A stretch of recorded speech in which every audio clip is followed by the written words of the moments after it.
Hi, this is Paul.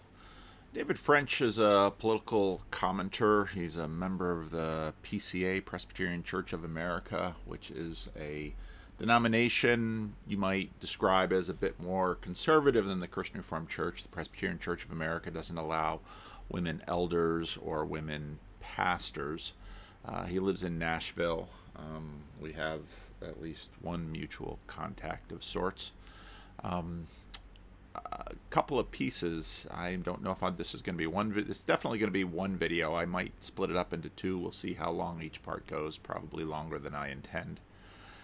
This morning he had a tweet said I'd be interested if other pastors agree with Nate. This is a tweet by Nate Pyle. Nate Pyle says, prediction. In the next 2 years, there will be a large exodus of pastors from the pastorate.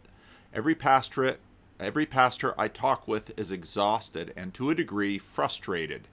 Theological and ideological differences between pastors and parishioners is increasing. It's not sustainable.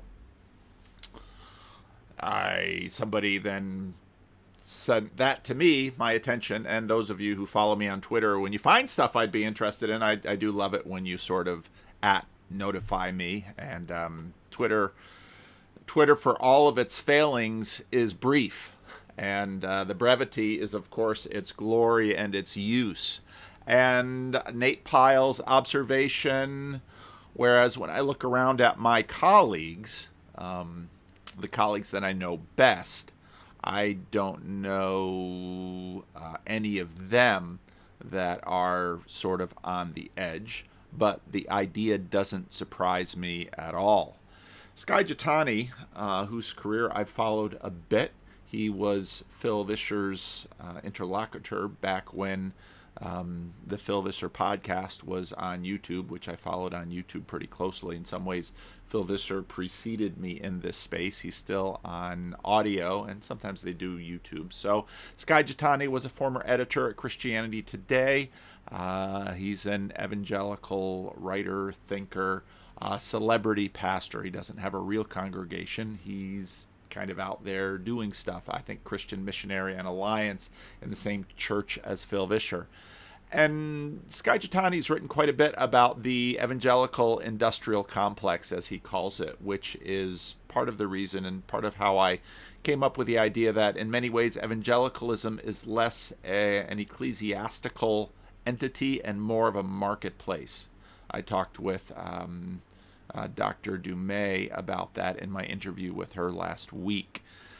And so Sky had a couple of salient responses to it. He said, I've been tracking this growing gap between church leaders and laity for years. Now, my interest and my take on Nate Pyle and David French's question has much more to do with the meaning crisis, and I'll get into that in a little bit. Sky, to my knowledge, although he and Phil Vischer have discussed Jordan Peterson a little bit, to my knowledge, Sky is not up to date or aware with much of our discussion about the meaning crisis. But I thought his comments were helpful here too, and then he wrote an article which we'll look at next. But before we get to that, Sky said, I've been tracking this growing gap between church leaders and laity for years. I think most pastors are realizing that despite their efforts, people are being formed far more by media than ministers. And when I think about my colleagues, they would say an overwhelming yes to that. This leads some pastors to fundamentally rethink their ministry structures, and that is very true too. If you look at, for example, the life of Skyjatani, who is, again, a celebrity pastor, not pastoring a local congregation, I think a lot of pastors fantasize about that because real people are difficult.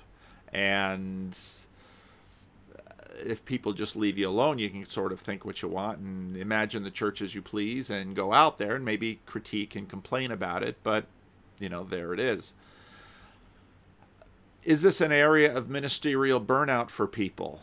Now, the sample of ministers I'm closest to in terms of colleagues is quite heavy in terms of church planters, and I would suggest that the distance between pastor and church planter is far less than the distance between pastor and inherited established churches that tend to be older, founded by previous generations, often builders or busters or boomers rather, or earlier than that. And so I hadn't really thought about, although this, what skyjatani is pointing to, is a very old thing. It's far older than our moment now. Clergy, on the whole, have tended to be often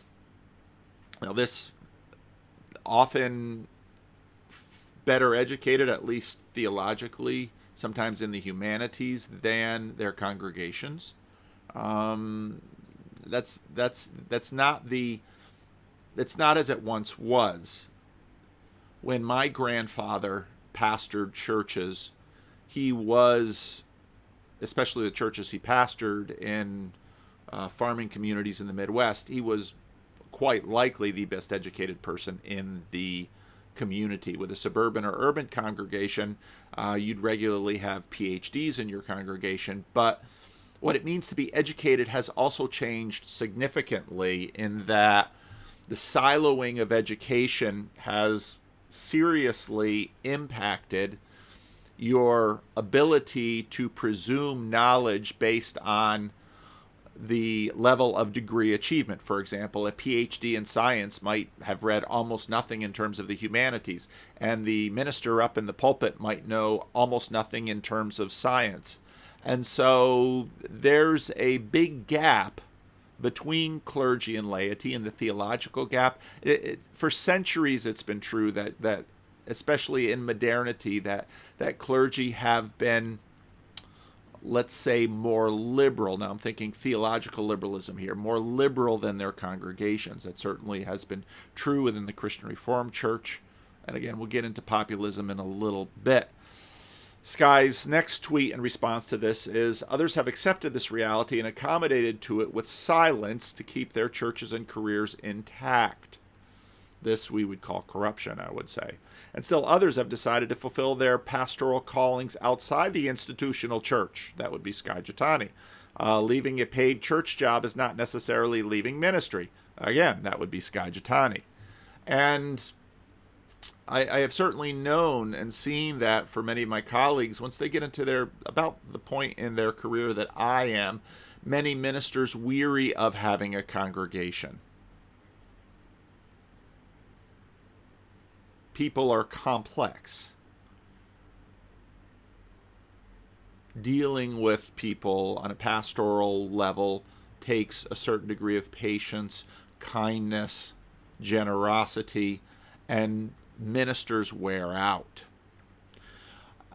Before I read Sky's comments, and I agree with his comments, I posted that basically Nate Pyle's observations wouldn't surprise me in the least. And I referred to Andrew Root's The Pastor in a Secular Age. And I think in that book, although I didn't really find anything in that book that showed too much of a way, well, I think the book attempts to do that. I didn't find my way forward is not Andrew Root's way forward, and I don't see a lot of similarity there, but I think his diagnosis of the situation is very right, especially with respect to, if David French really wants to understand this, he should read Andrew Root's book, because what Andrew Root basically does is, in that one chapter that in a previous video I read nearly the whole chapter, what Andrew Root does in that chapter is pretty much walk you through the deconstruction of clergy and the church.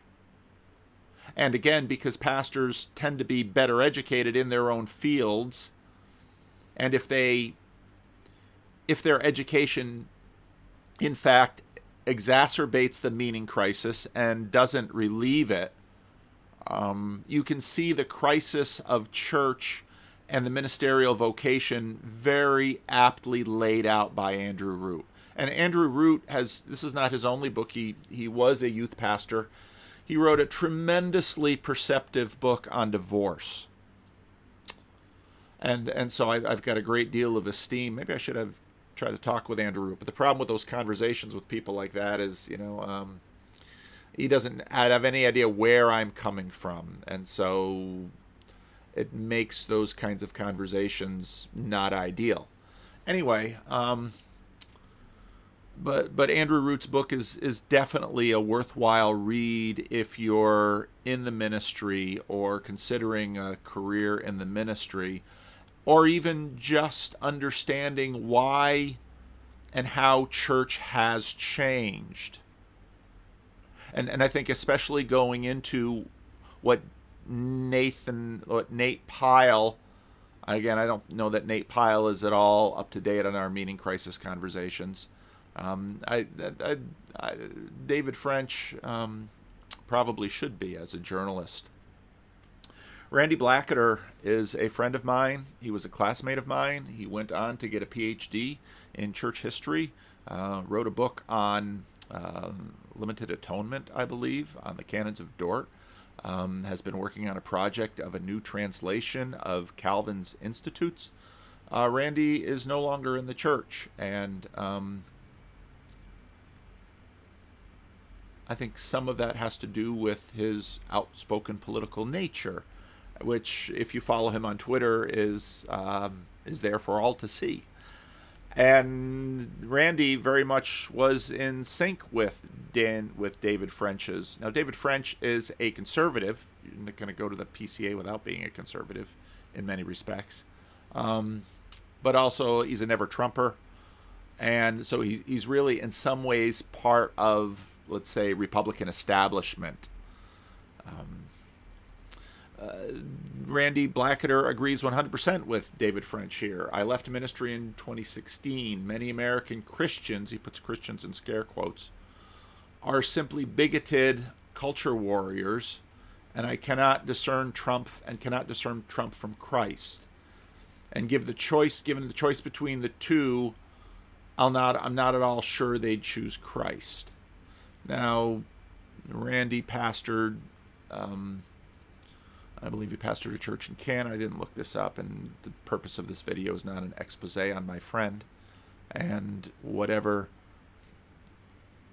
differences or non-differences we have politically, I would continue to consider Randy my friend. He was a little upset by me retweeting something from the Babylon Bee.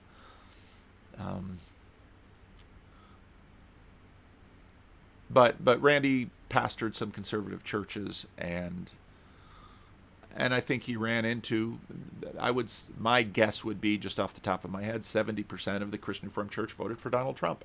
Christian Reformed Church is a fairly conservative denomination.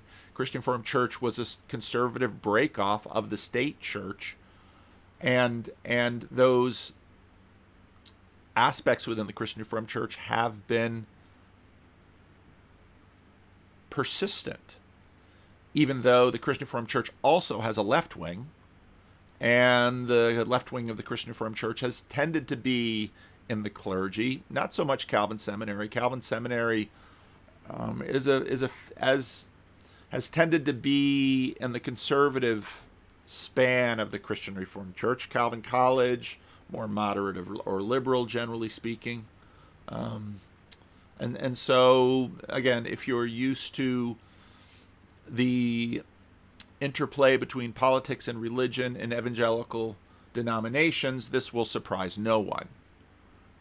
Academics tend to be a little bit more high in openness, a little bit more liberal, so on and so forth, in these denominations. But again, back to Nate Pyle's tweet. What's causing pastor burnout? Now, pastor burnout is not a new thing. Pastor burnout, in fact, and I think this speaks to my appreciation for Andrew Root's work here. Clergy burnout and clergy departures are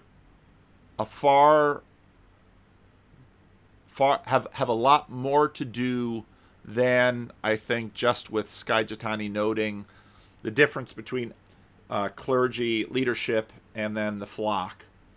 But I think in a lot of ways, those dynamics are also very much part of this meaning crisis. Now, in the piece I'm about to read, or at least some of, by Skyjatani, he notes leaderless movements. And I've been tracking that. Brett Weinstein has been talking about that quite a bit in his podcast, that in some ways the new woke religiosity is a leaderless movement. Not that there aren't leaders there, and you can you can look at that, at Kimby, at Ta-Nehisi Coates, at the author of D'Angelo, the author of White Fragility. You can certainly look at leaders in that aspect, and maybe AOC. So there are leaders, but I think part of what Brett Weinstein in the leaderlessness of this movement is that, unlike many movements before, although you can point to leaders, there's not a pinnacle leader. This is much more of a movement flowing through the culture. Now I re-listened to a good bit of. I woke up this morning and really wanted to dig into Dostoevsky's Life in the Underground, and so I found a really excellent 10-minute summary of it by another psychology professor who just recently retired and has a YouTube channel. I don't remember his name right now, but he had a 10-minute digest of Dostoevsky's book, which I found very helpful. And then I noted that Google served me up Jordan Peterson's 2015 lecture on Dostoevsky and Nietzsche. And so I listened to a good bit of it on my walk this morning, and it was fresh, and I understood it certainly better than I understood Jordan Peterson when I first started listening to him a couple of years ago. And it was a masterful lecture. The insight. I was still taking away insights from that lecture, having obviously heard a lot of his material before. Don't know if I hadn't gone back and listened to all of his previous classes, but again, this was a Jordan Peterson that we miss. And part of the discussion we had at our meetup last Sunday night was, my question for them was, essentially, when did Jordan Peterson sort of jump the shark in his book tour? And we know now that part of that had to do with not only his wife's medical condition, but his medical condition. And some people, I think quite fairly, question whether a book tour of that pace was necessarily the right move given both his wife and his medical conditions, but those were his decisions to make, and he made them. But at some point, and what would we like to see from Jordan Peterson going forward? A good rest, a good time with books, some good conversations offline, restoration of the foundations of his life, whatever that means for the health of his wife and himself, and the welfare of his daughter and son and son-in-law and granddaughter. But anyway, Brett Weinstein and his leaderless movement. I also have been watching more of Bern Powers stuff lately. I really enjoyed his 21st century cargo cults that sort of followed on a conversation that we had. A lot of interesting stuff in that video, but then Google served up for me a really nice video. Probably my favorite video of his that I've watched so far on the symbolism of horror films. I had a friend in this church, Neil Hand, who was the music buyer for Tower Records, at least for opera and classical, and Neil had this voluminous memory, high resolution memory of art and music and literature. And Neil was also a recovering alcoholic, and I learned almost everything I learned about AA I learned from Neil. And I had such a wonderful relationship with Neil, and he passed away a number of years ago, and I miss him dearly. But Byrne reminds me of Neil sometimes, because Byrne has immersed himself in the culture, and Byrne pulls out horror films that I would never hear of throughout my life, and Byrne's also a pretty good video editor, and so I really enjoy his videos. If you've got the time, and the difficulty with his videos, you really have to watch them, because he uses, unlike me, for whom this is mostly talk. Byrne you really have to watch, and I just deep appreciation for, he can pull out illustrations and examples that I would never have heard of, and so anyway, but he also in his Cargo Cults talks about these leaderless movements. This is spiritual formation, and when I use the word spiritual, I use it highly intentionally here. This is a distributed agency. This is a principality. People don't have ideas. Ideas have people. When we're talking about spiritual here, we're talking about whether it's the kind of spiritual movement that Brett Weinstein is talking about, or the kind of leaderless movement that Byrne Powers is talking about, or the kinds of things happening in our culture. Again, now, every time I hear someone in a secular space use that word spiritual, I always pause and ask myself, what do you really mean by that?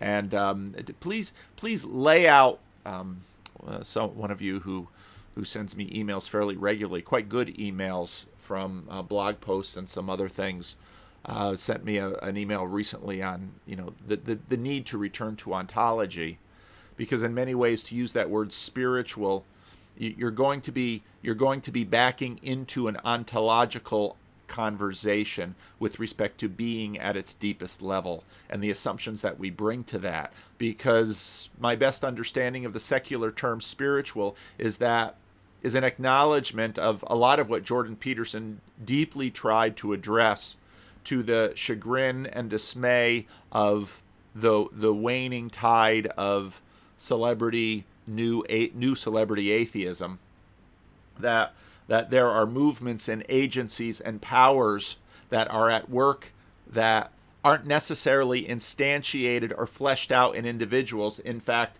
the kinds of leaders we see in these leaderless movements, those individuals that are themselves underneath the power of, Jordan Peterson would call them ideologies, but one might ask, what in fact is an ideology but a principality and a power, as the Apostle Paul would call them, or a spirit of the age, a zeitgeist, or something of that nature? That in fact that there are powers and things that are immaterial and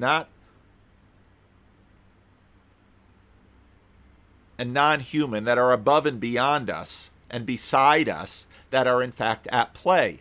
And in Jordan Peterson's lecture on Dostoevsky, in 2015 lecture on Dostoevsky and Nietzsche, what he really gets into, and he got into all the usual things he got into in those lectures. I've listened to the 2017 versions of those lectures multiple times, and perhaps I should have gone back into some of the older ones.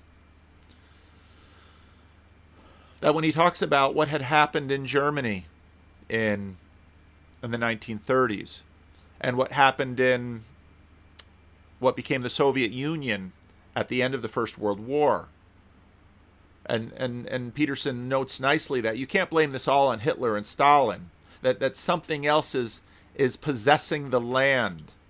If we go back to the book of Daniel, it might be the Prince of Persia, against which even an archangel must prevail.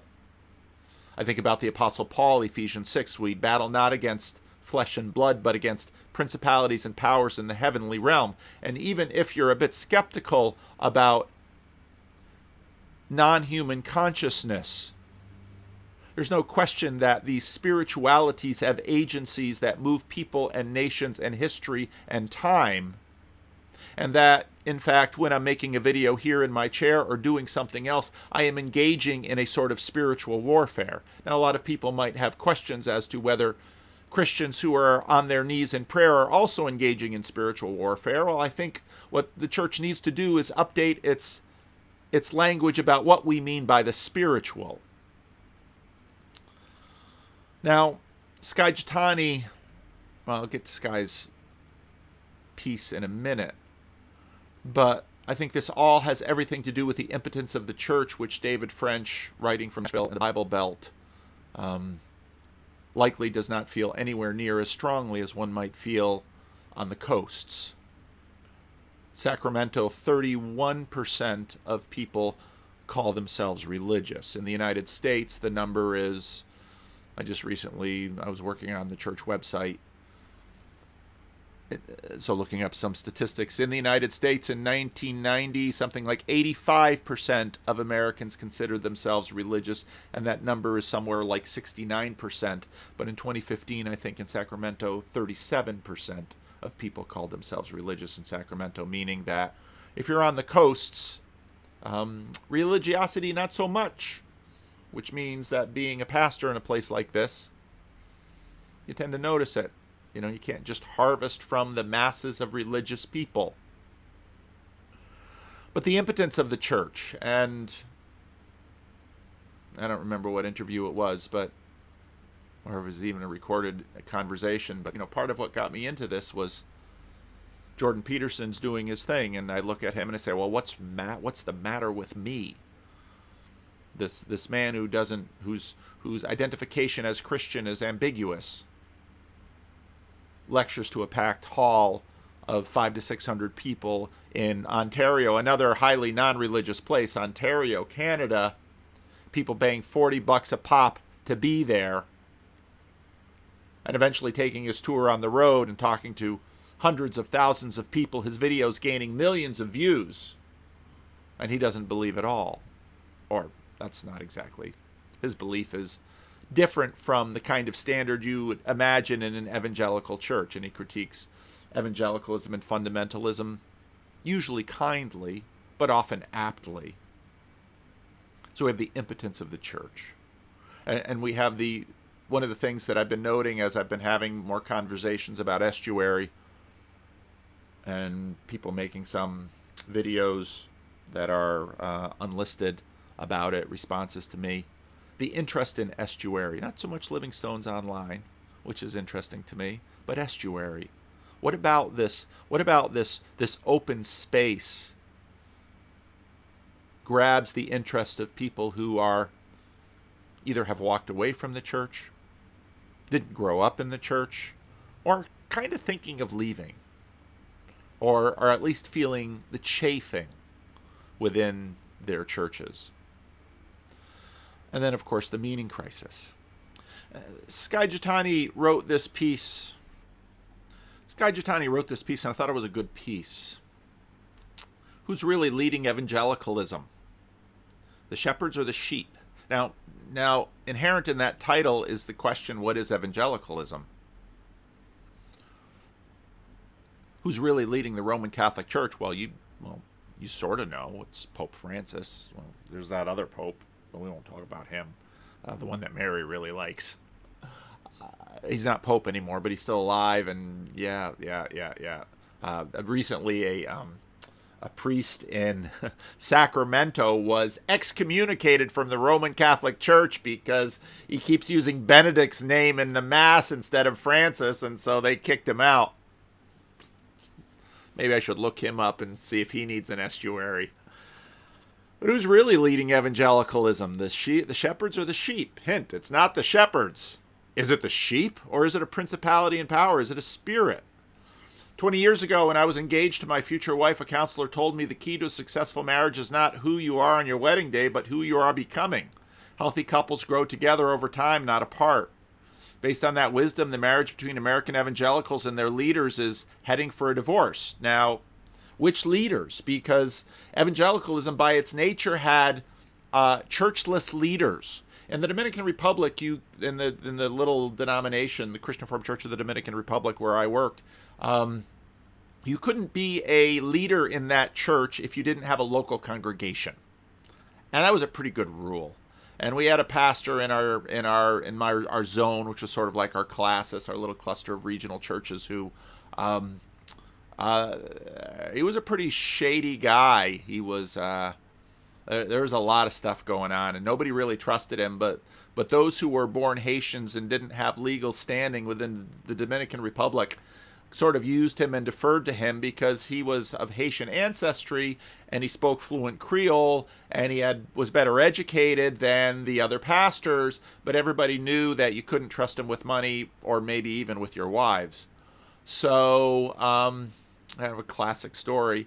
And so at one point, the pastors really wanted him out of the ministry, and I knew that a former missionary had kind of put him in, and so they understandably came to me as the missionary and said, you need to put him out. I said, I'm not going to put him out. You can put him out. I'm a missionary. I'm your consultant. See, I sort of, instead of being the foundation of the church or the pope of the church, which they sort of wanted me to be in the zone, I said, I'm a consultant. I'm going to sit here and talk to you, but I don't have any power in your denomination. I'm not even a minister in good standing in your denomination. I'm a minister in a different denomination. You, the classist, the local Mesa, you put him out. And I went back and forth with that group over a couple of years over that. And I can be a pretty stubborn guy. And eventually they did.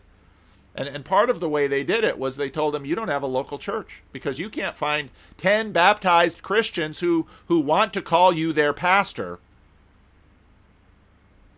because nobody trusts you. You're just out there driving around being a denominational bureaucrat, but the people close to you don't trust you. And so at one meeting, at one confrontation, when some of the other pastors were going after him, saying he didn't have a local church, he stood up and very famous, I'll never forget him standing up saying, "Yo soy la iglesia madre." I am the mother church. And I thought, oh, we're at the Protestant Reformation right here, right now. Because the hierarchy is not the church. The people are the church. And so when Skyjatani complains about leaders and sheep growing apart, I'd want to say, well, Sky, tell me, what is the church? What is the church? Now, that doesn't mean that the sheep don't go astray. It's virtue of the metaphor. But what is the church? Since 81% of white evangelical voters lifted Donald Trump to the presidency, oh, Donald Trump. See, here's, I talked about Donald Trump more directly in one of my previous videos. Donald Trump was a stock sermon illustration for me for years. I grew up in the New York metropolitan area. Donald Trump's a very known quantity. Donald Trump who built his Trump Towers. Donald Trump who opened his casino in Atlantic City. Donald Trump who would go on Howard Stern. Howard Stern was on the radio when I was a young buck delivering lumber in North Jersey, and we had AM radios in those old trucks, and we listened to Howard Stern, and Donald Trump would go there, and I know who Donald Trump is. I was more shocked than anyone I wasn't surprised he ran for president. I thought it was sort of a joke. But then when he started winning, so now our politics and religion are sort of in parallel here. Remember, religion is always and politics is now. And so the separation of the elites, of the leaders, Donald Trump was not supposed to win the nomination. Donald Trump was not supposed to be president, but, he didn't win the popular vote, but elected he was. And he might be insecure about Obama's, crowds at his inauguration, and he might want to fudge the numbers, and, Donald Trump is all about publicity, always has been. But now, suddenly Donald Trump gets elected, and evangelical leaders have a crisis because there's a wise member of my church here who he just died recently. He's a dear friend. I miss him too. When I decided to stay at my church years ago, I knew I would bury my friends, and I didn't necessarily know what it would be like to bury my friends. But I remember when we were making some changes here at church, he said, there's an old saying, if you're out in front taking a walk and you look behind and nobody's following you, you're just walking alone. You're not really leading.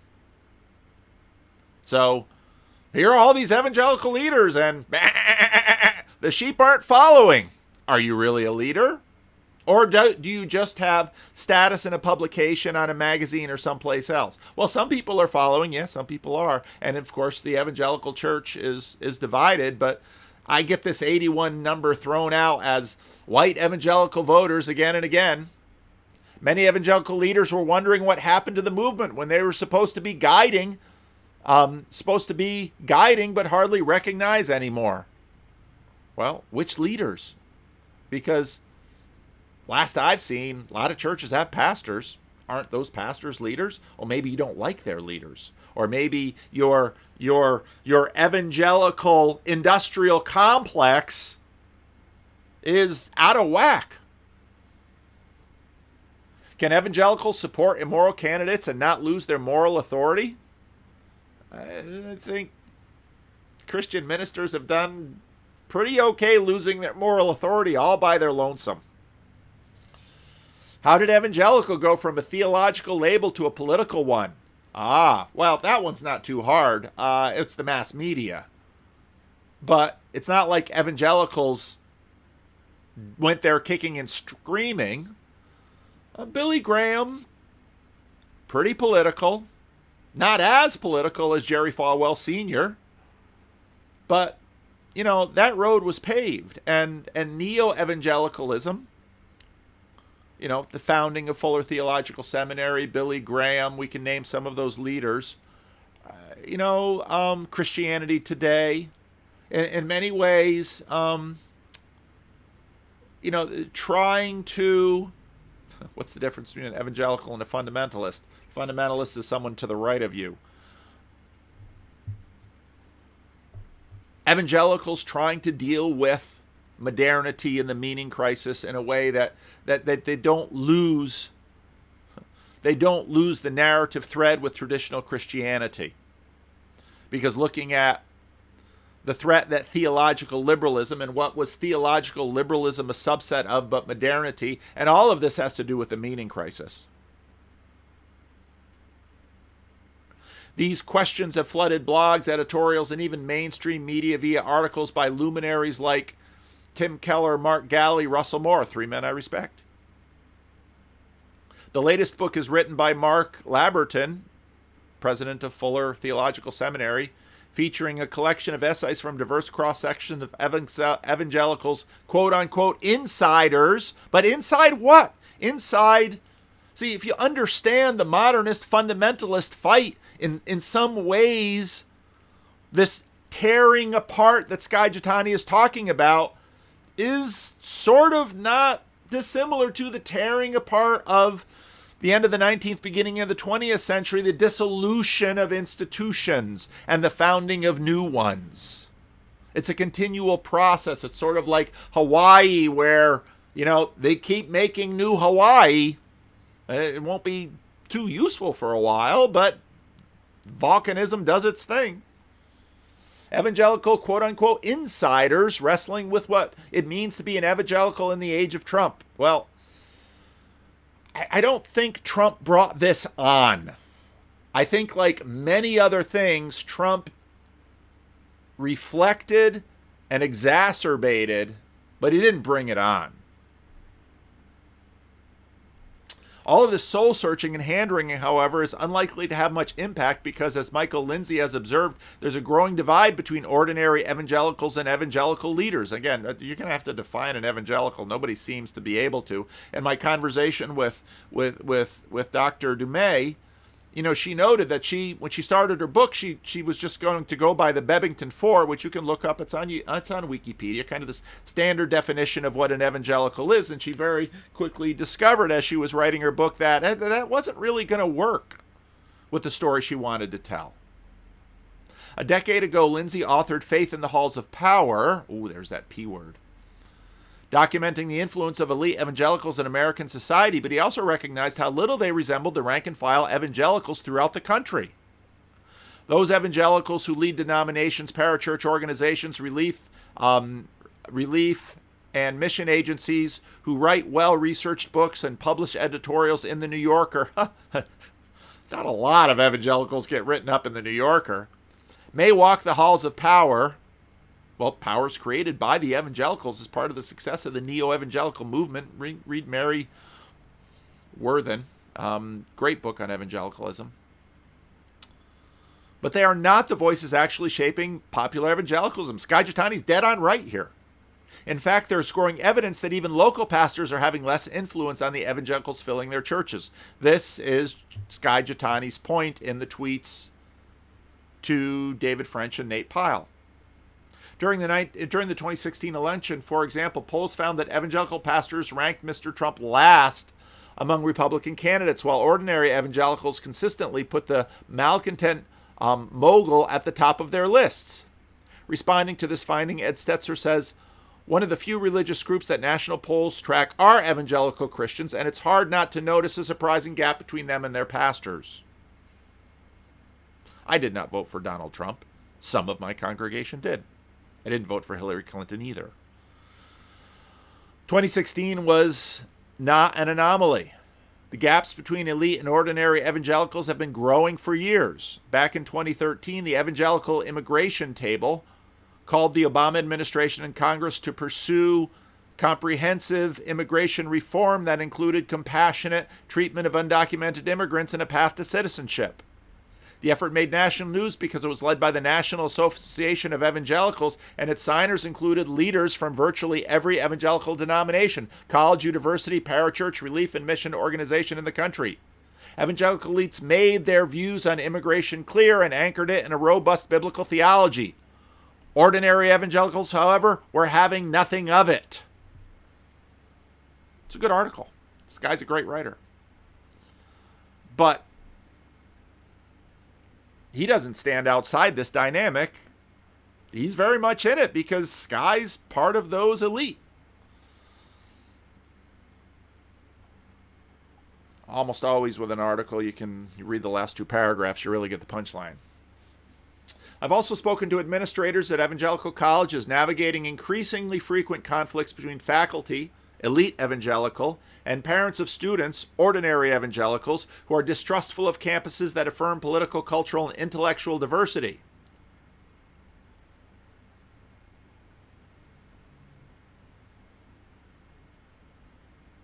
There's more going on than just that. The Big Ten evangelicalism championed by Billy Graham 70 years ago and embraced by institutions like Fuller, Wheaton, and Gordon is being challenged by siege mentality evangelicals clutching to their Bible and guns? Sky? Siege mentality evangelicals wanting a safe space for their children to avoid liberals and their ideas. We haven't moved 1 inch from our evangelical convictions, one exasperated university official told me. It's the people in the churches who've changed. Okay. In that book I was reading, I mentioned a few videos before of the faiths of the founding fathers. It was very interesting because I think it was James and Dolly Madison at a dinner party talking about theological issues that were in play. And obviously you've got the rise of New England Unitarianism, Transcendentalism, deism versus Trinitarianism, all of these issues. These for them were potent issues with respect to the politics of the day. Now, there's no question in evangelicalism that the movement became highly political, but the way in which it became political, that's about gays and abortion, right? The way in which it became political was in some ways disconnected from the theological. I had a conversation with someone who was prompting me to get back to my LGBT series, and I very much should. I'm ADHD, I get distracted, things get dropped, it's a mess. But she, as well as many others, expressed a little bit of frustration. Why don't you give me the answer? And in a sense, my answer to that is, why don't you think for yourself? Because while I appreciate me being seen as an authority,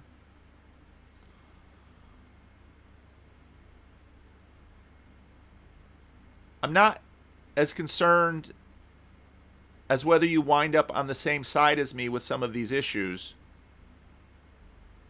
as whether you have the tools and machinery to work through these issues at a deeper level than the kind that we see being worked through in the popular media, evangelical media included.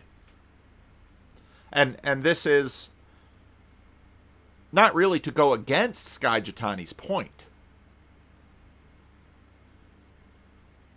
but the facile, shallow tribalism and evangelicalism, as now we see apparent in the mainline church and outside the church and on social media and in mass media, simply will not do for the moment. And as I said to this individual, I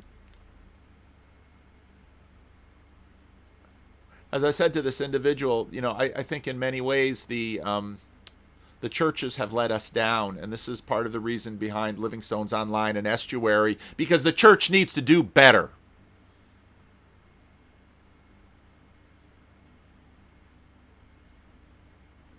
And I really don't blame a lot of people who've walked away from the church. Should they have? No. Should they stick with it? Yes. But I understand.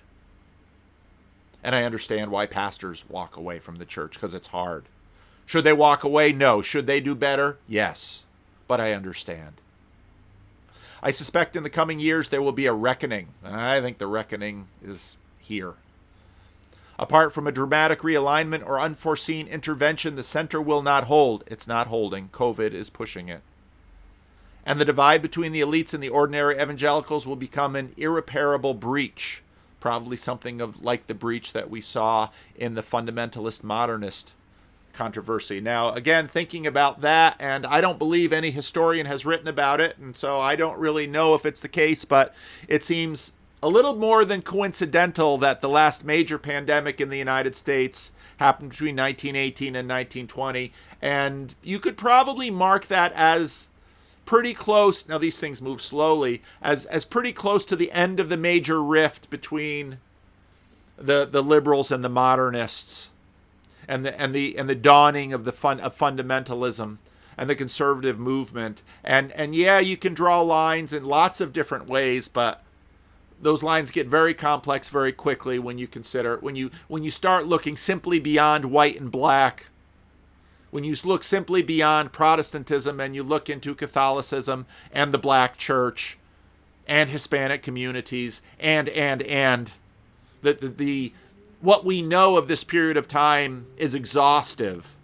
And so trying to write about or to discern the trends requires significant diligent work. Evangelical elites will find themselves having to choose between finding new pastors or maintaining their institutions by falling in line with rather than shepherding the sheep.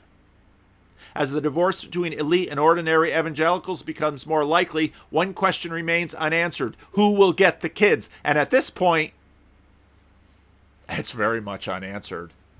But the rates of deconstruction are significant. I think those kids need an estuary. I had my conversation with Dr. Dumais that I posted last week, and I achieved my goals with it in terms of having I didn't intend the conversation to necessarily be a critique. I wanted to push on some things. Maybe I was too Dave Rubin with her. I'm not a journalist. But I did want to get some question answers, and I got answers that I was curious about. Chump derangement syndrome is real. It might break in 2020. It might have to wait until 2024, but it will break. Those of you who suffer from it, Donald Trump will not be president forever. You might argue that Donald Trump has done damage. Fair enough. Others will argue Barack Obama did damage. The habit of bypassing Congress and doing things by executive order. Obama and Trump have both done that. Can we blame Congress for that? Yeah. Can we blame the president for that? Yeah. As is most likely the case, there's plenty of blame to go around. But what we're looking at here, what Skyjatani is looking at, is clearly populism. And populism goes beyond Democrat and Republican because, of course, the Bernie Sanders movement was a populist movement that didn't really take over the Democrats, but it took over the Republicans, and when Donald Trump is done, Republicans, just as Democrats, are going to have to come to terms with it. And whereas, in a sense, elites who are keepers of institutions tend to be moderate of sorts, are either our extremism or our bend towards moderation often has a lot to do with what we are responsible for. And whether you're a denominational official responsible for keeping the family together, as in the Reformed Church of America, which is at this point pulling itself apart, probably irrevocably, or you're the leader of a political party, or you're the leader of a college, you want to keep the thing together because, after all, that's kind of your job. And, hey, if you're a responsible person, do your job. And if you don't like it, resign. And for that reason, I think Nate Pyle is right and David French is right and skyjatani is right that, pastors are going to go because they're going to say, I'm done. And, I did my interview with John Sook. And John said that he was done. Now he found a church that he could pastor and really loves pastoring. A liberal, United Church in Canada church, and he's very happy doing it there, but done with the CRC. Populism is a movement against elites. It's what happens when elites of the existing institution no longer fit and people decide to go out on their own. And so when Donald Trump was elected, many people had many different motivations for that. But, I think about Jordan Peterson's comment. Jordan Peterson's a Canadian. He doesn't vote in American elections. But, and Jordan Peterson, in the way that he so often could, he simply articulated, by all rights, I should have been a Hillary voter. But seeing the way things are going, F it. Donald Trump. A lot of people did that. Well, now they've had 4 years of Donald Trump, and they can decide for their own if they want 4 more. Or that's the point of an election after 4 years of an American president. Let the process have its way. Part of, I think, the pain that evangelical elites feel with the election of Donald Trump was a denunciation of them and their agenda, and they felt it too, and they didn't like it. And so, probably my harshest critique of, I don't know my harshest, but a critique I have of Dr. Dumay's book is that it's red meat. It's red meat for certain kinds of CRC people. It's red meat just like, I think, Daily Wire and some of those other news channels are red meat. If you salivate sitting down to watch MSNBC or Fox News, well, you're watching red meat. And fair enough. I like red meat. I like a steak. And I like it juicy. I like it red in the middle. I like red meat. But I should understand what red meat is and what it's for. And, well, can you live on only a diet of red meat? I don't know. Ask Jordan Peterson. How'd that go? I have no idea. I'm not saying that dismissively. I'm just saying red meat is red meat. The movement against the elites, and the elites don't like it. They're losing their sheep. And you lose your sheep, you're going to lose your job. Because you shear the sheep and you make the wool, and that's how you get paid. And anti-intellectualism in American history has a long tradition.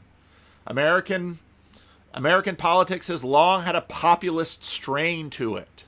And that strain is accentuated in American evangelicalism. And I've read a number of times, it's an article I referred to with Dr. Dumay, an article by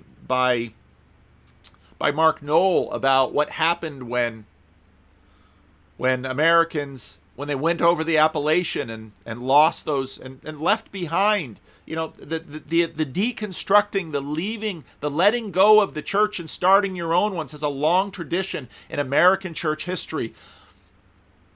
Remember that American culture is deeply Protestant. Well, what does that mean? It means that a good bit of Protestants, Jonathan Peugeot admitted he's kind of a monarchist. Well, he's a Canadian. He has a queen. God bless the queen. God bless Jonathan Peugeot. But we Americans have presidents, for better or for worse. And America is deeply Protestant in this sense, in that if you don't like your church, don't just go look for another one. Go start your own. Entrepreneurial in that way. And American evangelicalism has had that. And so that evangelicals walk away from their elite, well-educated, articulate, bright leaders. Past evangelical leaders would say, oh, they did that to us. That's what they do. That's what this sheep does. That's the brand of sheep you've been shepherding the whole time. You haven't figured that out yet? Seminary education, I remember at the end of the church growth movement, the seeker movement. It's still going in places in the Midwest and sometimes in California. I remember somebody noting that seminary education is a negative indicator of church growth. All these egghead pastors. Is my head shaped like an egg? Sure is. Do I read lots of books? Sure do. Do I have a seminary education? Absolutely. Do I show books all the time on my channel? Sure do.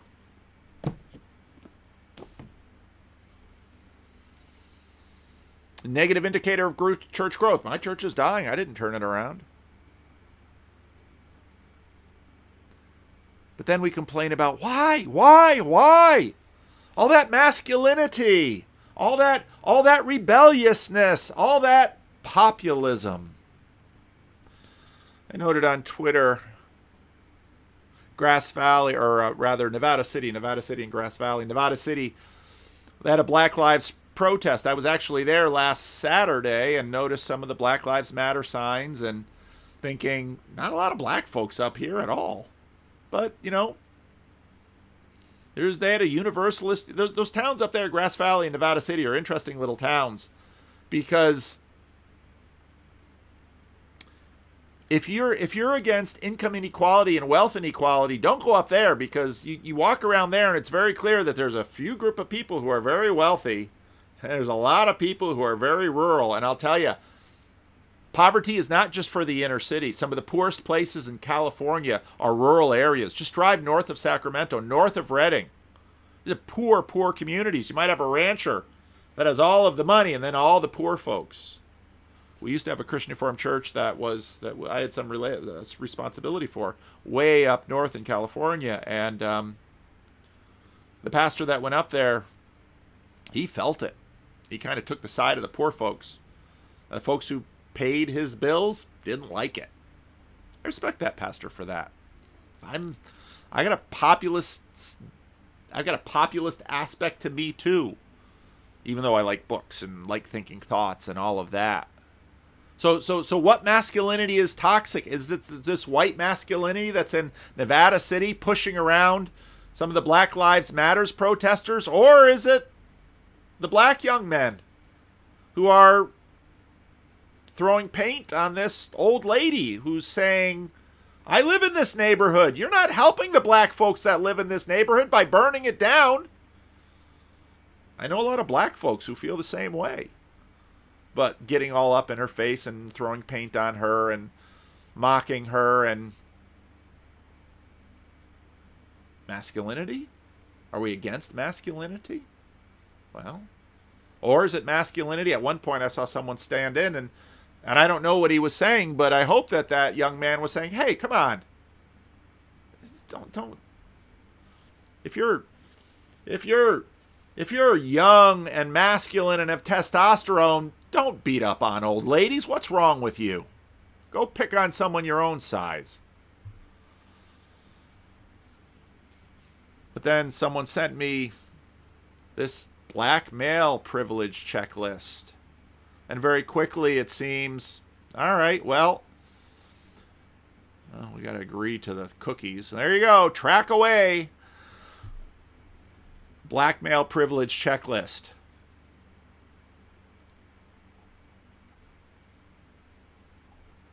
How many articles? Almost 100. I'm able to be out in public without fear of being sexually harassed by individuals or groups of the opposite sex. That's your privilege. Own it.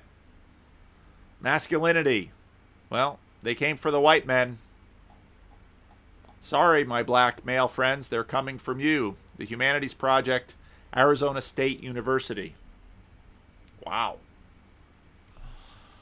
But is this really anti-intellectual? And I think this is some of what made Jordan Peterson a sensation. And, you know, when we were talking about Jordan at the meetup, it's funny that now that we're considering changing the name to something else, we're talking about Jordan more and more. Maybe that'll happen. That's fine. Nobody's going to accuse Jordan Peterson of being anti-intellectual. If they don't like what they say, they might say he's a bad intellectual, but he likes the fancy words, and he likes the science, and he likes the long lectures, and he likes to quote Dostoevsky and Nietzsche and all of these people.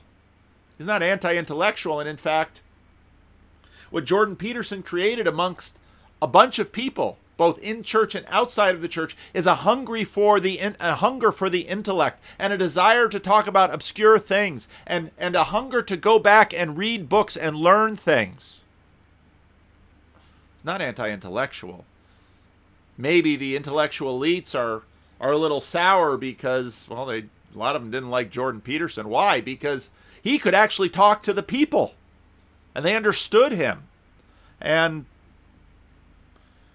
I don't know, again, depending on what happens with Jordan, he's got COVID now. I don't know where this goes. We don't know the future. I don't know where this goes, but what we saw in those couple of years of the Jordan Peterson wave was significant. And how significant it will be over time. It's not just what Jordan accomplished, it's what Jordan set in motion. Jordan set me in motion in my YouTube channel. That's been significant, at least for me. And for those of you who are listening, and those who tell me that you listen almost every day. And here's the thing about Jordan. The populations manifest distributed spiritual realities. There are archetypes. What are archetypes? And Jordan goes through the Lion King and Pinocchio and once Jordan teaches us to fish for archetypes, we start pulling them out of all sorts of places, don't we? And of course Peugeot has very much lived on that, lived through that. I mean, if you learn about a little bit of symbolism from Jordan Peterson, you learn a ton from Jonathan Peugeot. And if you learn a little bit of psychology and cognitive science from Jordan Peterson, you'll learn more from John Vervaeke. And, I don't know that Brett and Eric Weinstein would be where they were if it weren't for Jordan Peterson. Or the hoax paper trio. So archetypes, distributed, social, dramatic, we act them out.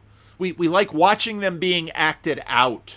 And we see movies that are popular and oh, by the way, George Lucas was cribbing his notes from Joseph Campbell. Yeah. Teach me to fish for archetypes. I'll find them all over the place. But archetypes are these dramas. They're extended. They're social. They're multi-personal. And of course, symbolism is sort of an already more compressed aspect of there, where there are images. They can be still images. They're pre-linguistic. They're right-brained. And not a lot of people watch my superhero video. I was surprised by that. I thought that was a good video. Maybe I'm an elite who's griping about losing his sheep or his mooks. But so you've got archetypes, you've got symbol, and then you've got this literalistic language layer that we use. And again, all these three layers are needed, but they're in relationship to one another, and they're related. And Jordan Peterson laid all this stuff out, and it was like a bomb went off. People would start listening to Jordan Peterson. It's like wham, that was Jordan Peterson. I'm not going to use woke, but that was Jordan Peterson pilled, boy, because and people would ask me, my son or daughter's drifting away. Give him some Jordan Peterson, see what that does. This trial, and you're going to complain to me about that? I see doctors do it all the time with psych meds. Here, take this, see how it goes. Yeah, it didn't really help Jordan Peterson.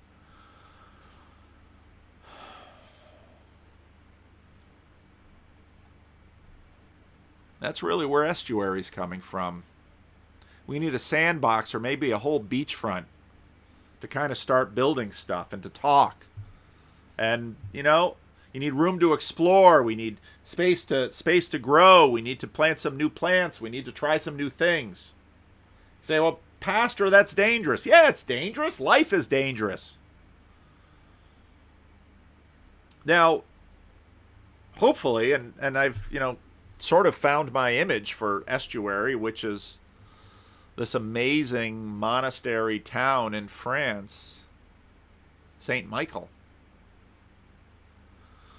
is an orientation point. You can see where you are on the beach. And I've told the story before how, as a young boy in the surf on the New Jersey shore, I was out there bobbing in the waves, loved going up and down in the waves.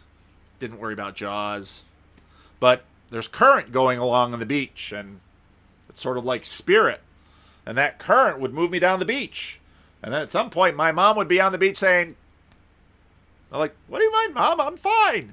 But she wanted me out in front of her on the beach, and the current would pull me away. And every time I jump up and down in that New Jersey surf, the wave would push me over a little bit more, a little bit more, a little bit more. So yeah, playing on the beach is dangerous. Playing on the surf is more. But you need a fixed orientation. You need a point. And it's the same with kite flying dynamics. Without a fixed point, you don't know. The kite can't get air. I don't know how long this video's gone. I have a second part to it that I don't know if I'm going to just... My original idea was there'll be one part and then two parts, and I'm thinking about this shorts channel, and I don't know if I can ever make anything short.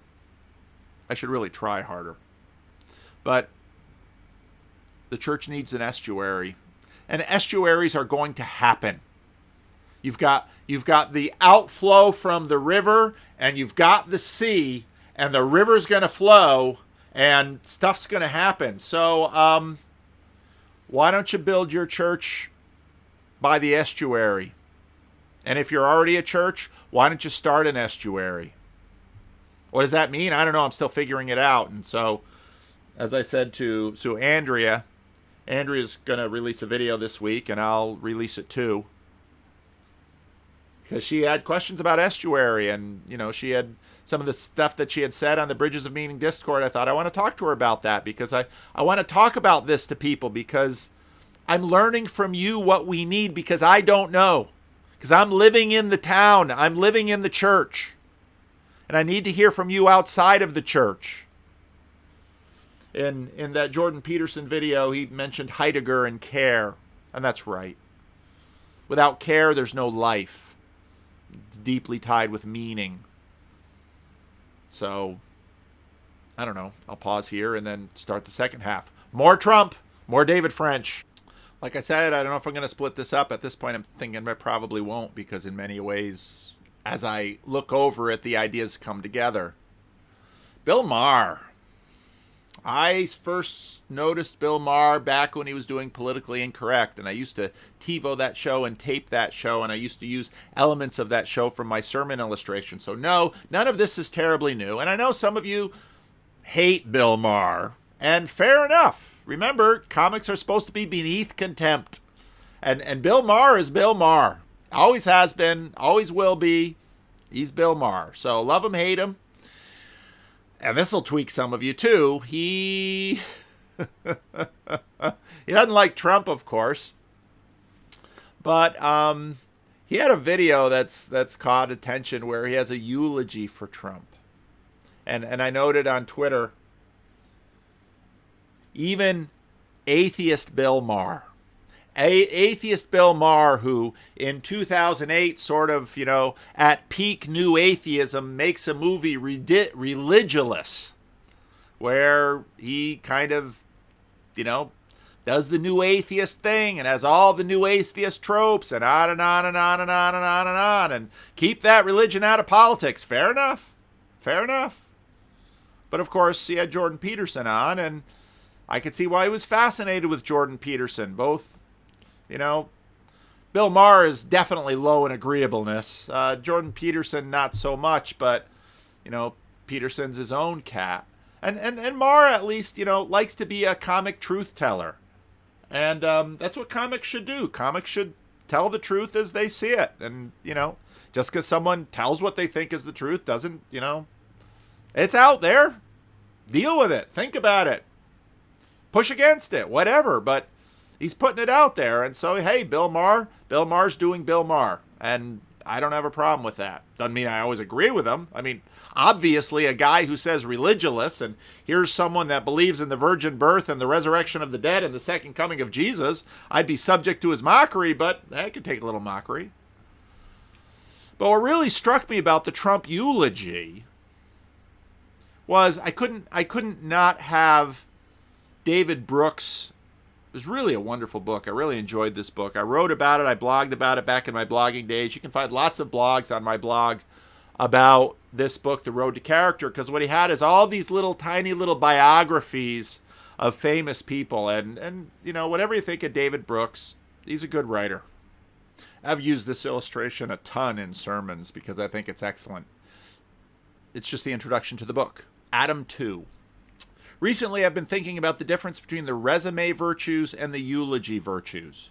The résumé virtues are the ones you list on your resume, the skills that you bring to the job market, and that contribute to the external success. The eulogy virtues are deeper. They're virtues that get talked about at your funeral, the ones that exist at the core of your being, whether you are kind, brave, honest, or faithful, what kind of relationships you formed. This is exactly what Bill Maher is talking about Donald Trump. Now, is Bill Maher fair to Donald Trump? Probably not. Because in my experience, people are very complex. And Donald Trump, more than anyone else, I think, my take on Donald Trump is at least part of what he's doing. I give Scott Adams some credit with this. He's playing a role. And I suspect Donald Trump understands when he's playing a role. He's a reality TV star. He's an actor in some ways. He's playing a role. Now, so in many ways, Bill Maher is eulogizing the part that Donald Trump is playing. I think, yeah. Anyway, you can watch Maher if you want to and decide whether it's fair or not. But the point here is about these résumé virtues versus eulogy virtues.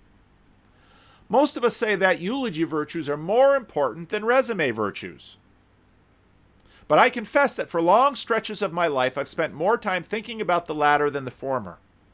Our educational system is certainly oriented around the résumé virtues more than the eulogy virtues. And read the introduction to Dallas Willard's The Divine Conspiracy for a great illustration of that. The public conversation, too. The self-help tips in magazines, the nonfiction bestsellers. Most of us have clear strategies for how to achieve career success than we have clearer strategies for how to achieve career success than we do for how to develop a profound character. One book that helped me think about this were these two sets of virtues was The Lonely Man of Faith, which was written by Rabbi Joseph Slovovichik in 1965. Now, when I read this, actually, it was just a number of months ago, I picked up The Lonely Man of Faith, and there's actually some really good YouTubes about this rabbi here. And it was very interesting. 1965 in Protestant theology, you're sort of at the peak of neo-orthodoxy. Well, not the peak necessarily, but it's still pretty high. The Niebuhrs. And so understanding this rabbi in that context was really helpful, but very, very interesting, helping me understand a little bit better some of what goes on in American Judaism.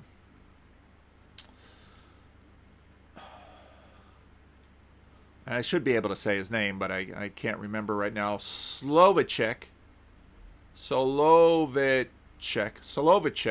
noted that these two accounts of Genesis, that the two accounts of creation in Genesis, and argued that these represent the two opposing sides of our nature, which he called Adam 1 and Adam 2. Modernizing Slovovichik's category a little bit, didn't need that much modernizing, it was pretty modern when he wrote it, and what his whole project was. He wanted to,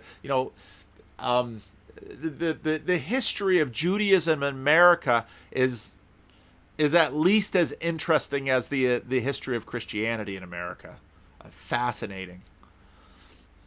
Even the fact of my own great-grandfather going Dutch Reformed, did that happen in the Netherlands or did that happen in Western Michigan? I don't know. But so it's involved in Me and my father and my grandfather becoming Christian Reformed ministers, for Pete's sakes. What did these Jews do? Anyway, Adam 1 is the career-oriented, ambitious side of our nature. Adam 1 is the external resume Adam. Adam 1 wants to build, create, produce, discover things. He wants to be high status and win victories. Adam 2 is the internal Adam. Adam 1 wants to embody certain moral qualities. Adam 2 wants to have a serene inner character, a quiet but solid sense of right and wrong, not only to do good, but to be good. Adam 2 wants to live intimately, to sacrifice self in the service of others. Adam 2 is very Christian. To live in obedience to some transcendent truth, to have a cohesive inner soul that honors creation and one's own possibilities. Adam 2 is fighting the meaning crisis, baby. Adam 2 wants meaning. Adam 1 wants stuff. Or that's not really a fair split of them either. I'll have to do more thinking about that. While Adam 1 wants to conquer the world, Adam 2 wants to obey a calling to serve the world. You can probably sense two sides of David Brooks in this writing. While Adam 1 is creative and savors his own accomplishments, Adam 2 sometimes renounces worldly success and status for the sake of some sacred purpose. While Adam 1 asks how things work, science, Adam 2 asks why things exist, the manifest image, and what ultimately we are here for, meaning. While Adam 1 wants to venture forth, Adam 2 wants to return to his roots and savor the warmth of a family meal. While Adam 1's motto is success, Adam 2 experiences life as a moral drama. His motto is charity, love, redemption. Very Christian, David Brooks. Slovochik argues that we live in contradiction between these two Adams. Yes, he's right. The outer majestic Adam and the inner humble Adam are not fully reconcilable. We are forever caught in self-confrontation. We are caught to fulfill both persona and must master the art of living forever within the tension between these two natures. It's deeply impactful of the meaning crisis. The hard part of this confrontation, I'd add, is that Adam 1 and 2 live by different logics. Adam 1, the creating, building, and discovering Adam, lives by a straightforward utilitarian logic. Its logic of economics: input leads to output. Effort leads to reward. Practice makes perfect. Pursue self-interest. Maximize your utility. Impress the world. Adam 2 lives by an inverse logic. It's a moral logic, not an economic one. You have to give to receive. You have to surrender to something outside yourself to gain surrender within, to gain strength within. You have to conquer your desire to get what you crave. Success leads to the greatest failure, which is pride. Failure leads to greatest success, which is humility and learning. In order to fulfill yourself, you have to forget yourself. In order to find yourself, you have to lose yourself. David Brooks has a chapter on Augustine in this book. No doubt when you read this first part. To nurture your Adam 1 career, it makes sense to cultivate your strengths. To nurture your Adam 2 moral core, it is necessary to confront your weaknesses.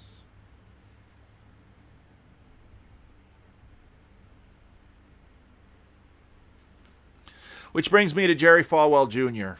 And back to David French, which I talked about in the first part of this video or a separate video, depending on how I slice them up, and we'll see where this goes. Last time I did 2 videos, everybody watched the long one anyway, and this one is long.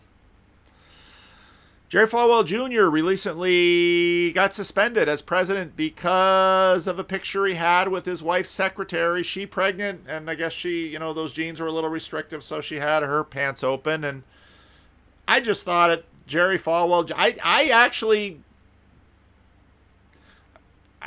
wasn't upset by Jerry Falwell's picture. He's just messing around. Doesn't the guy get a right to mess around? But this gets more complicated than that. So his buttons were on, his pants was undone, and I didn't really need to see Jerry Falwell Jr.'s undies. You know, I remember when my wife was pregnant, and you get pregnant and your clothes don't fit, and, you know, yeah, that happens. But maybe Jerry's gained some weight, but then a drink, was it alcohol in that drink? And I don't come from a teetotaling tradition. But some of the critiques, fair enough. Esther had the best line. I read Esther's tweet. I laughed my head off. I have a modest proposal for Jerry Falwell Jr. Try being a fundamentalist for a day. That's why Esther's a genius. She wrote a good piece on it too, but the tweet took the cake. But so David French wrote a piece on it. Let's see, do I quote it? Yeah, I do. Jerry Falwell, however, was blazing a new trail. He was living his sin out, careening from controversy to controversy, even as his students and faculty lived under the traditional strict moral rules of Christian education.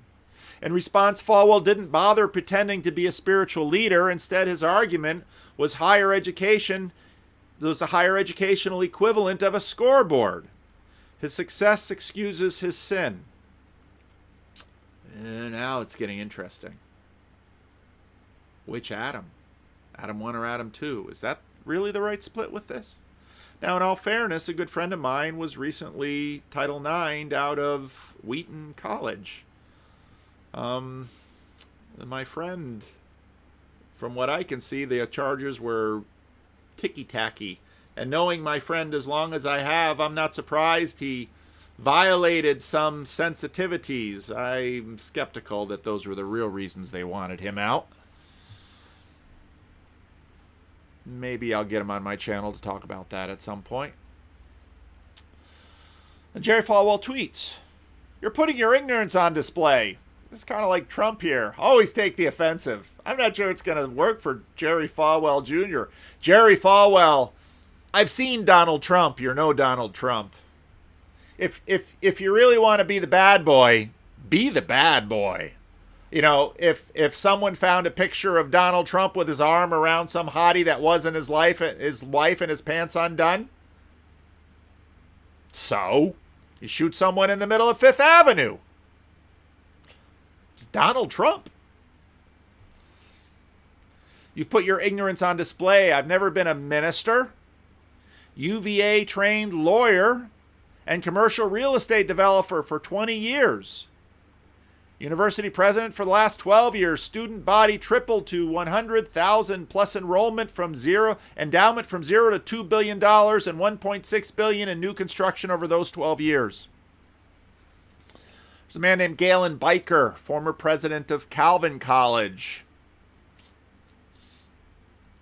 Calvin College similarly has had drama over presidents in the past. Galen Biker is politically conservative. Calvin College's tamer version of Jerry. Galen Biker was the president of Calvin College when everything fell apart in 2008 and Calvin's finances were a mess. And Biker, he was shown the door. He took the fall, but that gets into stuff I'm not going to talk about here, which is ongoing battles within my own tradition and denomination between right and left, between that perhaps is why this video should stay as one, because all the issues that I talked about in the previous part of this video. And it has everything to do with the seeker church movement. I remember before I came to Living Stones interviewing for a job, and I was in the Dominican Republic, and someone asked me, "Do you think business practices should be used in the church?" I was a missionary, and I didn't know what he was talking about, because the seeker movement was just getting going when I was in seminary, but I was learning about Bavinck and Kuyper and theology and all that, so I wasn't paying that much attention to North American church growth because I was going overseas anyway.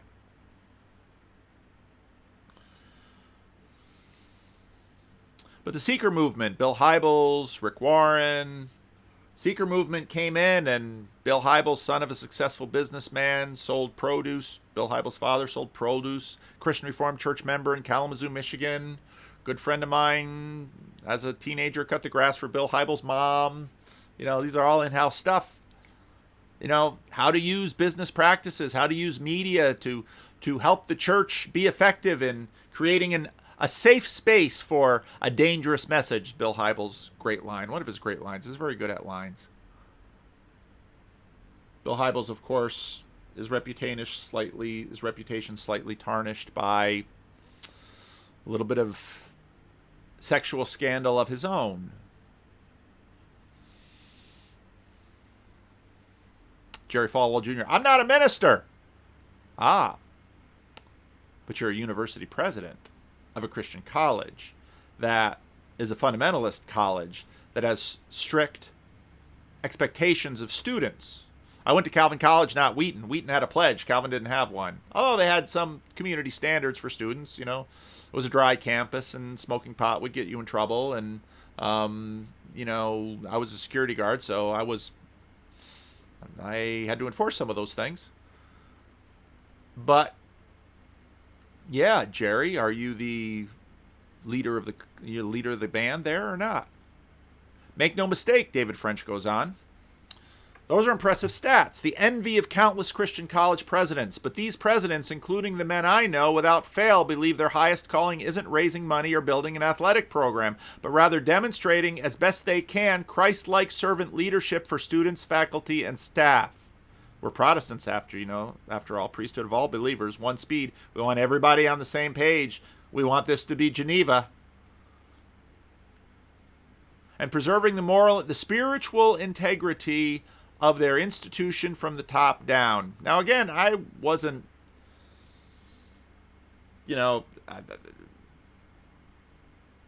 there's some business between Jerry Falwell Jr. and a pool boy that I didn't understand. Didn't have to do with sex, but money or something. I don't know. He's a real estate developer. Of course he's friends with Donald Trump. Of course they're together on that. So, what are the standards? How should they be enforced? Where should they be? And again, in some ways, what's interesting is that, and I put next to it, because I remembered that tweet from Esther, and I thought it was absolutely hilarious, so I had to scroll down through her tweets, and I found this tweet. I guess I haven't been talking to Esther as much on Twitter, and my tweets aren't coming up as much. Her tweets aren't coming up as much in my stream, because I don't necessarily spend a lot of time on Twitter, but maybe I should scroll down more. So Esther quoting from, of course, the title grabs, "The nudes aren't going away. Kate Hill's okay with that." What? New York Times? What's Esther tweeting about now? She was in leggings and a tank top, hunched over the computer, which is propped on wobbly kitchen table. Well, what does that mean? Well, I'll get to that in a minute. So, I vaguely in my mind remembered a female Me Too sex scandal where she and her husband and their divorce. I mean, just a huge amount of mess. I mean, that's a Donald Trump mess without the money and the NDA to kind of keep a lid on it all. It's certainly way bigger than a Jerry Falwell mess, but apparently, she's out of Congress. I didn't even know who she was. And guess she took some pictures, or someone took pictures, and they got out, and on and on and on and on and on and on and on. But what's she doing with the leggings and the tank top? Well, we'll get to that in a minute. How to evaluate success in the postmodern age. That's really what we're talking about here. Because Bill Maher asked questions about how do we evaluate success? And Bill Maher notes that lots of people, including Barbara Bush, didn't want Donald Trump at the funeral. George W. Bush made it to all the funerals. Donald Trump, please don't come. We don't want your kind of drama here. Fair enough. But what's it going to be like at Donald Trump's funeral? That's Bill Maher's question. And he plays with it, of course. And Maher is clever. But how to evaluate success? Adam 1 and Adam 2, Résumé virtues versus Eulogy virtues? Well, somewhere along the line, I think it was Pocket, because I get the things from Pocket. Pocket's always interesting to show me what people thinking are really good articles. And Gina Davis, I haven't heard from her for a while, and that kind of triggers the whole, well, if you're a leading lady, once you hit 40, nobody wants to give you a job. Well, why? Why? Does that mean you're not a good actor? Now, you'd be the best actor in the world, but it's movies after all. It's a visual medium. Why do all the women on Fox News, not just Fox News, ABC, NBC, all the television news, all the local news, why are those women so extraordinarily beautiful? There's a local woman, she was anchor on the ABC affiliate here, beautiful woman. Now she's on radio, and I think, at what age do they send you to radio? So Gina Davis, as soon as I hit 40, I fell off the cliff. I really did. That's an interesting article where, for the most part, this is The Guardian after all, for the most part, talked about how she has this film festival where she's, working her quotas on, LGBT and people of color and all of that. So now she devotes her life to promoting justice by trying to hit all the expected representational quota benchmarks. And I thought, okay, I guess this follows the narrative in terms of you got there at least partly because you were young, white, and pretty. And, well, why does young, white, and pretty still sell? Well, I'm against that. Well, are you against sales? I mean, what is it? Well, well, the question is, how do we know what's good? How do we evaluate success in post-modernity?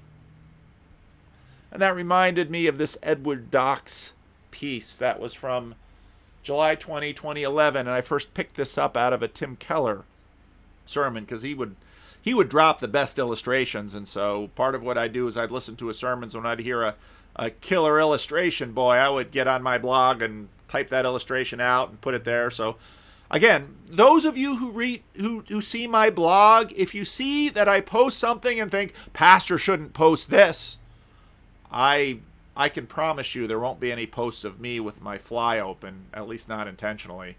But I post things on my blog because I want to remember it. I'm not promoting it. I don't necessarily agree. I don't necessarily disagree. It's just data, okay? So that's my blog. Unless I'm writing it, and then obviously there's more involved, but that's my blog. My blog was what I did before YouTube. More people listen to my YouTube than ever read my blog. But the question is, well, his Edward Docks, and I still wonder if that's his real name, or if it's some kind of troll, postmodernism is dead. So it's a good article. Read it. The link is below. The second point is deeper still. Postmodernism aimed further than merely calling for a reevaluation of power structures. Aimed further than that. It said that we are all in our very selves nothing more than the breathing aggregate of these structures. I've been reading again notes from the Underground, Dostoevsky. Wow, the way that book starts, it's like, yeah, it's a masterpiece. Why haven't I read it before? Because I'm stupid. It's really good. Read it. It contends that we cannot stand apart from the demands and identities that these structures and discourses confer upon us. In other words, postmodernity implicates us all in the structures we enjoy. So, Miss Gina Davis, okay, fair enough. You're trying to right the world now that your Hollywood career is done, but isn't all that money dirty money that you got, that all that status that now you're using it to, to somehow right the wrongs? It contends that we cannot stand apart from the demands and identities that these structures and discourses confer upon us. Adios, the Enlightenment. See you later, Romanticism. Instead, it holds that we move through a series of coordinates on various maps: class, gender, religious, sexual, ethic, situational, and that these coordinates are actually our only identity. Get that? Our only identity. What Dostoevsky is dealing with is, but what about this spite that wells up within me?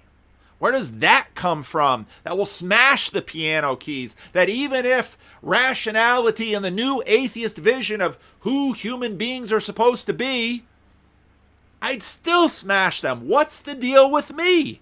Dostoevsky asks. And Peterson rightly notes in 2015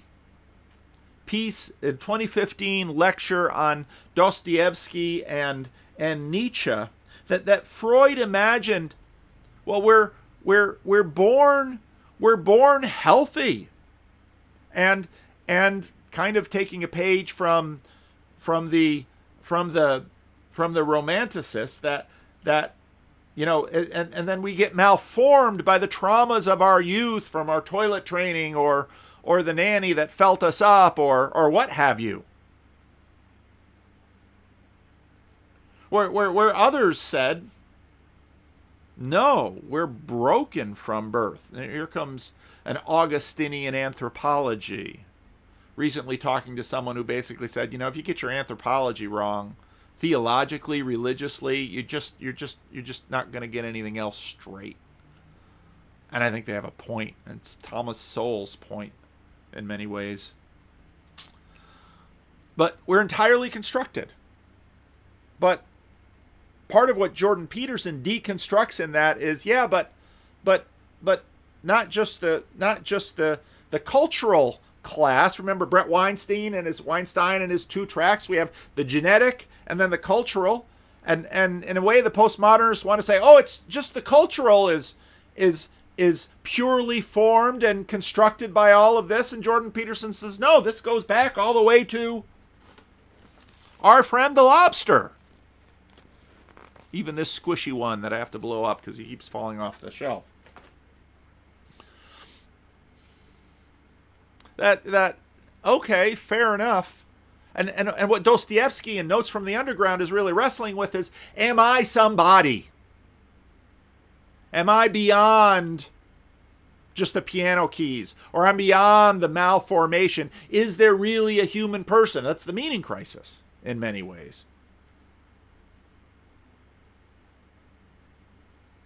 And there is nothing else but the class, gender, religious, sexual, ethnic, situational constructions of who we've become. There is nothing else. There's no there. And all of these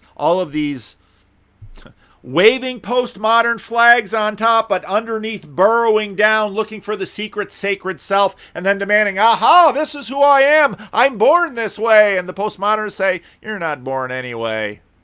You're just the sum of your constructions. That's all you are.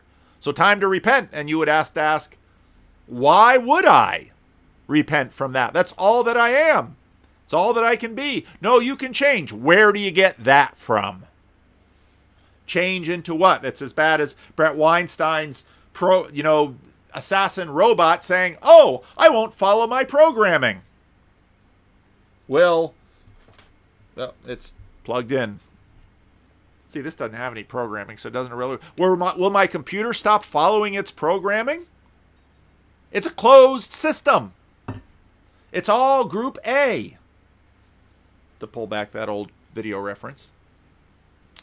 And this is an oversimplified nutshell. It is the main challenge that postmodernism brought into the great banquet of human ideas, because it changed the game from one of self-determination, Kant et al., and other determination, theism, Calvinism.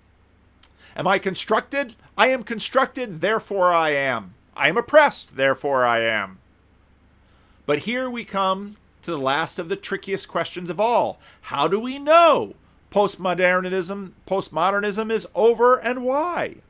And it's a longer article. I'm just reading 2 paragraphs.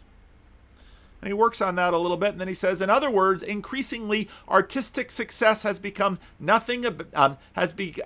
become about nothing except money, because there is no muse, there is no self, there is no thing that is expressing itself. The art is merely representation of all of the formation that have been put in these places, and there may be dramatic examples, like Yosemite is a dramatic example of glaciation, and maybe there are certain tricks that we look at and we say, ooh, ah, big wall.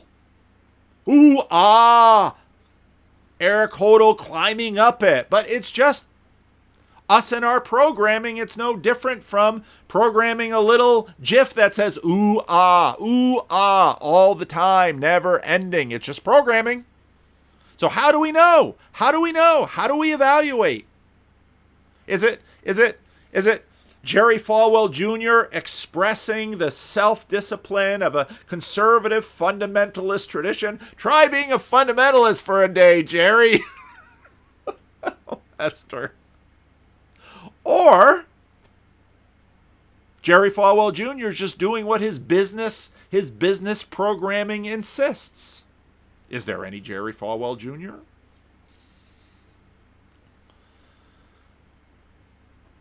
All there is money. All there is success. And increasingly, artists have come to judge their own success in that way too. This is the reason today that we feel the genre writers cry, "I sold millions," so powerfully. Even though in truth, it can say little about the art form other than it sold millions. Changing disciplines. If we take this commoditization of art to its natural limits, we arrive at Damien Hirst's diamond-encrusted skull, For the Love of God, 2007. Commoditization has here become only the point. The work, such as it is, centers on its cost and value and comprises also, I would say mainly, the media storm surrounding it. The rumors that it was bought for £50 million, or that Hirst himself bought it, or that he offset his tax bill by claiming diamonds as tax-deductible artistic materials, or that he didn't buy it at all, or that nobody has bought it, and so postmodernly on. The paradox being this, that by removing all criteria, we are all left with nothing but the market. And it's so interesting because the postmodernists are all, the market is evil. That's all you're left with. How do you know evil and good unless you're cheating on postmodernity? Which you are, because you can't help it, because that's what you have to do. I'm oppressed, therefore I am. It's my Cartesian certainty based on this moment of anger or outrage. The paradox being this, the opposite of what postmodernity originally intended. What matters is movement in the narrative. So here she is in her tank top in front of her cell phone making YouTube videos or a podcast or something, because she's no longer a representative of the people of the great state of New York in the United States Congress. She's a celebrity, probably going to make more money. And, well, how did she get her celebrity? Her husband took naughty pictures and either did or didn't leak them. And anyway, throuple. I didn't know that word before. There you are. How is the movement evaluated? How much money, how much power, how many likes, how many views, how many people. How much can, but here's the thing, what is that money and the masses and the popularity, what is that all in leverage of but the future? Because the money is potential. That's the power of money. Money is storified, narrativized potential. That's what money is. And population, notoriety, fame. Everybody knows your name. Not because you passed some landmark legislation, but because, and not even that you wanted to invite a girl into your marital bed with your husband, but because she was a staff worker. And so therefore, me too. But, well, Donald Trump was in some ways famous for being famous. And the money and the popularity is potential, but it's all potential for the future. And here we are engaged in the question of meaning, because the meaning of money is potential in the future. Or, maybe status. That's certainly one of them. If you look at Glenn Loury's I thought it was a really good conversation with David Kaiser. Kaiser says, money is the privilege. It's much more important than skin color. It's much more important than gender or orientation or all of this. It's the privilege because it's potential and its status and it's the future and it's what we're all looking about. It's why you pick up the phone when the big donor calls and the widow who put in 2 cents, well, she has her treasure in heaven, but we're skeptical about heaven. And even Bill Maher gets it. But it's at a funeral. It's a eulogy. But what is the secular replacement for well done, good and faithful servant? Well, it's to be remembered as a good person. It's to be remembered to be on the right side of history. It's to be remembered to be important. But as each passing year goes on, I'm just reading notes for the underground now, and I'm a reasonably educated person, perhaps.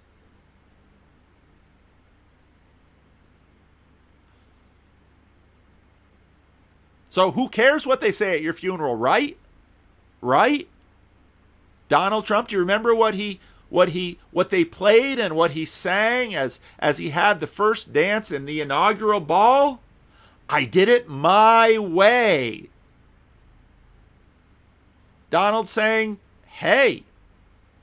Now, of course, Donald holds up a Bible, but what Donald Trump thinks about, I would imagine Donald Trump is fully expecting God to be on his side. And yeah, God will understand about Stormy Daniels and the Playboy model and the 3 divorces and all of those kind of things, and the grabbing them because you're famous. I don't know if Donald Trump thinks a lot about that. Maybe the presidency for Donald Trump is his act of redemption because he's doing what he thinks needs to be done. And again, is Donald Trump sincere? I think so. I mean, how much money does he need? But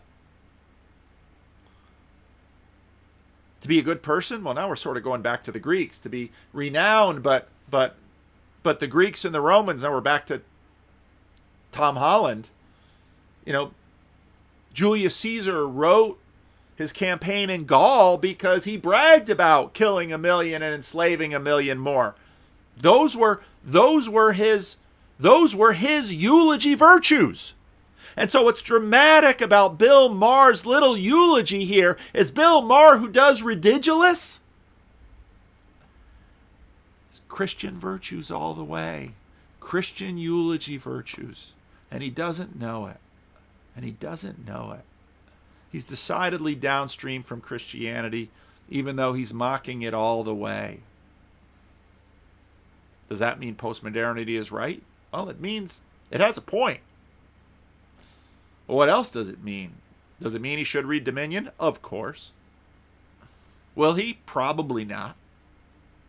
But here we are. What matters? What really matters? What matters? Why are pastors burning out?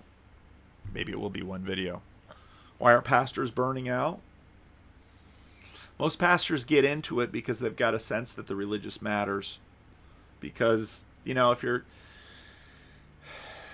your life ambition are resume virtues, as Andrew Root notes, pastoral vocation's probably not your best bet. If you want to make a lot of money, be an engineer. If you want to make a whole lot of money, be one of those 1% of artists that make a whole lot of money. You can go for it, but you're probably not going to make much. But what really matters? What really matters? And if you're a pastor of a church, you think you know what matters because you talk about it all the time. And you kind of want to get people to respond to you. But will that necessarily get it? Will you do what's right? Will you be what's right? Will you have known what's right?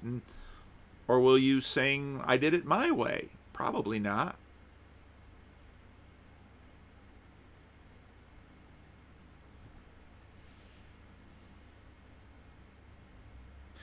The devastation of the meaning crisis is that Well, I kicked Daniel off the church grounds again this morning, and he protested. Things haven't been going well for Daniel lately. The trajectory of a number of things around his life is pretty much following as I would expect them to follow, because I've seen them follow in these ways before. And in his protestation, but I'm doing the right thing, Pastor. I'm an asset, not a liability. Okay? Okay? But here we are. Here we are. Bill Maher, a little mock funeral. The question is not only, what are the virtues you want to be remembered for? And most of you will say the eulogy virtues. Part of the question is going to be, eulogy virtues in whose eyes? Because this bias towards the future, okay?